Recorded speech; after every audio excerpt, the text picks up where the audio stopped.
My friends, in this Sunday's Gospel, we hear yet again of the miracle that the Lord performed for a man who is deaf and unable to speak well.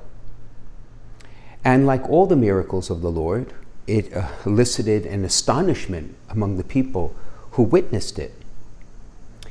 But this miracle in particular is a bit out of the ordinary, even for the Lord, because of how, I may put it, earthy it is. That the Lord uses his own spittle, that the Lord places his finger into the man's ear in order to cure him. When other times the Lord simply commanded the cure and it occurred. And so I ask myself, what is it that the Lord wishes to teach us by what seemingly is such a graphic action?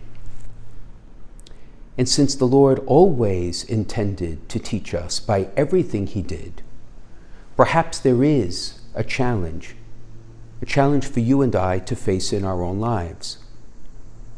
Because in fact, the Lord, by literally touching the man, is conveying clearly that it is the physical hearing that the Lord is curing.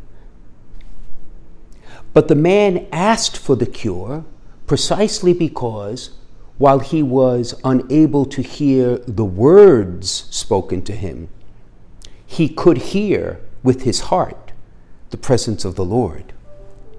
He was deaf physically, but not spiritually. And precisely because he could hear the Lord's invitation to life and grace, that he was able to have his physical hearing restored. So what's the challenge? The challenge is, my friends, there are many ways to hear. We can hear with our ears. We can hear with our hearts. And oftentimes you and I can hear with our physical ears. There's nothing wrong with how we can hear. But don't we find ourselves at times deaf in our hearts? Deaf to the needs of people around us when they cry to us? Deaf to the presence of the Lord who invites us many times each day to recognize his goodness, to give him thanks for the blessings he gives us, to listen to the whispers of the heart he offers, to challenge us, to seek conversion for us in our hearts. You know, when we think of deafness, we think of the inability to hear the spoken word. But I think the Lord is contrasting in this man that he was unable to hear the spoken word and was cured precisely because all along he could hear from his heart. And so I ask you, my friends, as we meditate on this gospel passage in the coming week,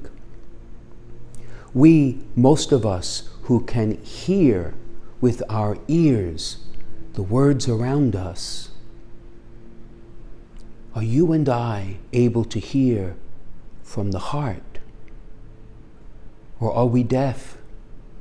And if we are, will we have the courage to ask the Lord to cure us?